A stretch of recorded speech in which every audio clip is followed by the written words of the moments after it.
माझ्या लाडक्या बाळा, खूप दिवस झाले स्वतःला सावरण्याचा प्रयत्न करतोयस ना? डोळे मिटून घे आणि तुझ्या मनाचा तो आरसा एकदा स्वच्छ कर. आज मला तुझ्याशी खूप काही बोलायचं आहे. असं काही जे ऐकल्यावर तुझ्या काळजावरचं ओझं कायमचं हलकं होईल.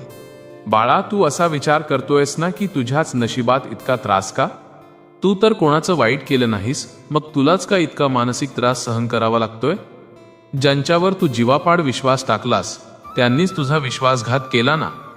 ज्यांच्यासाठी तू स्वतःच्या सुखाचा त्याग केलास त्यांनीच तुला आज कोपऱ्यात ढकलून दिलंय. पण बाळा, एक गोष्ट मनाशी पक्की गाठ बांधून ठेव की तू एकटा नाहीस.